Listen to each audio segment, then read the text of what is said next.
Баршаңызға сәлем. Бүгін біз үй жағдайында дөнер әзірлейміз.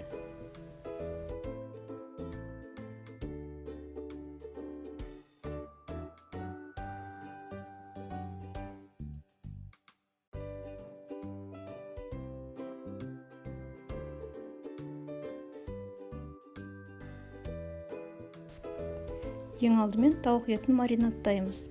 Оны тұздап, бұрыш сеуіп, паприка сеуіп, сұйық майды құйып, жақсылап араластырып, 15 минутқа қойып қоямыз.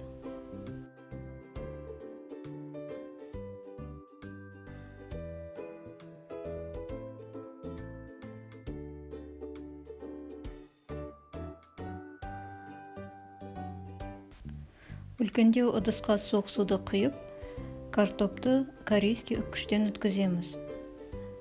Үгітілген картопты осы мұздай суда 5 минутқа қалдырамыз.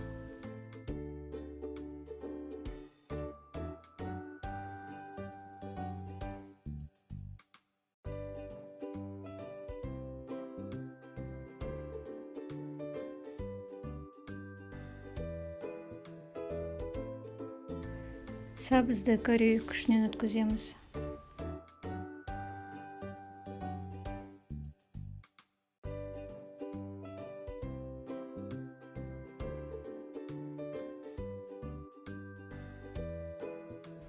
Сәбізге 1 шай қасық қант, 1 шай қасық тұз, 1 шай қасық уксусты қосып, жақсылап мыжимыз.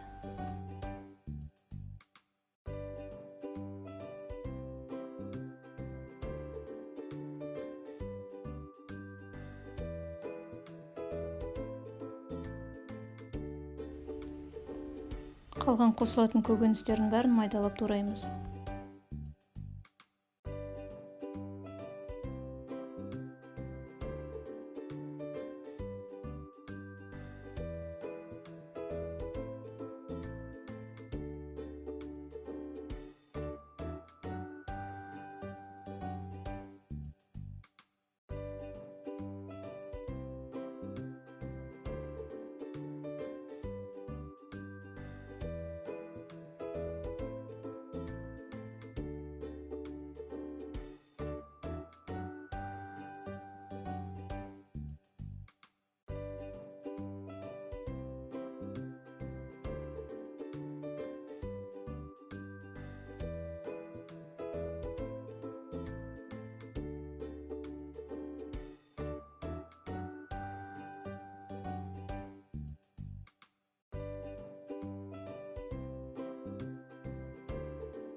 Үккіштен өткізілген картопты жақсылап сығып, қағаз сүлгіге жайып қоямыз.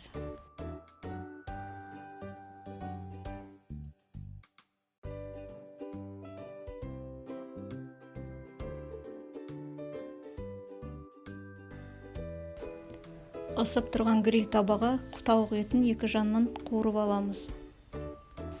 Егер де гриль табаңыз болмаса, онда жай табаға қуырып алсаңыз болады.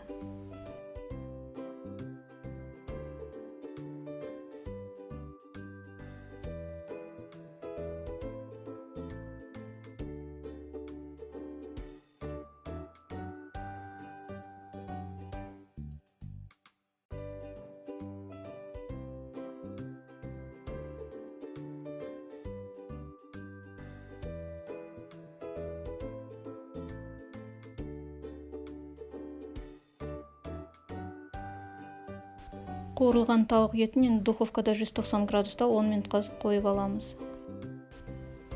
Isып тұрған майға үккіштен өткізілген картопты қуырып, картофель пай жасаймыз.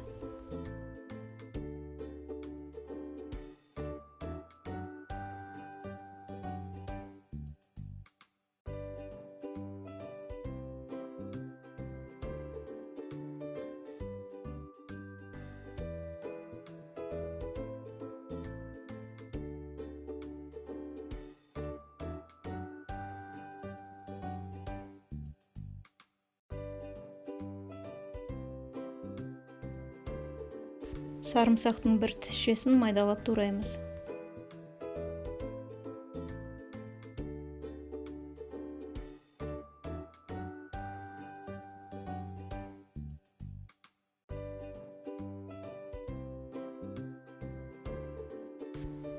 Корей салатына арналған дәмдеуішті сеуіп, үстінен қайнап тұрған сұйық майды құямыз.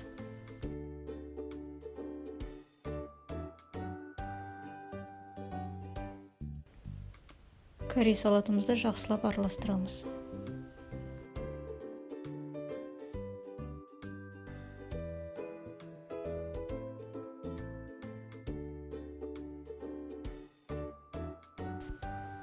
Кетчуп пен майонезді араластырып, соусымызды кондитерлік қапшыққа салып қоямыз.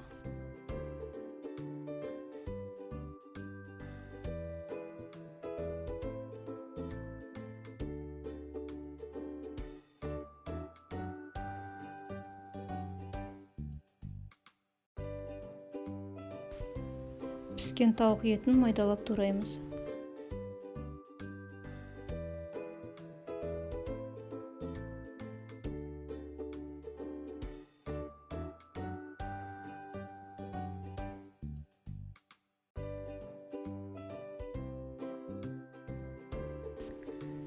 Енді донер әзірлейміз. Бірінші астына кететін лавашты екі бүктеп аламыз да, дайындалған ингредиенттерімізді аз-аздан салып, бетіне соусымызды құйып, лавашымыздан донер бүктеп шығарамыз.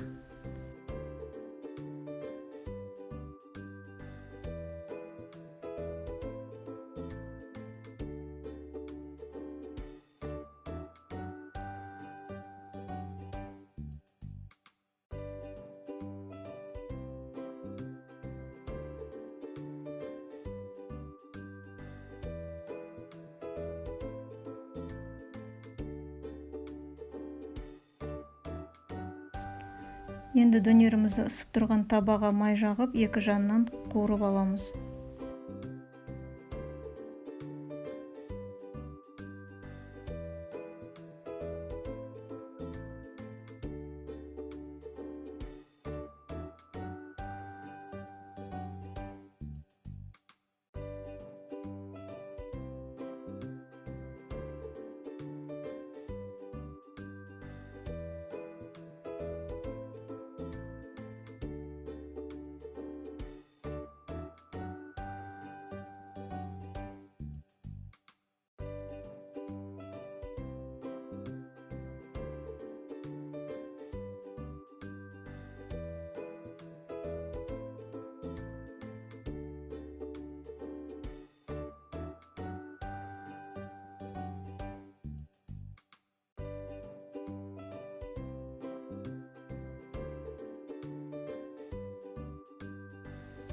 Мінекей достар, бізде үй жағдайында өте дәмді донерлер шықты. Қазір донерді кесіп ортасын көрсетемін.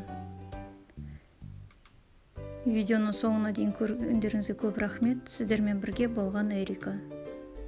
Күндеріңіз сәтті өтсін.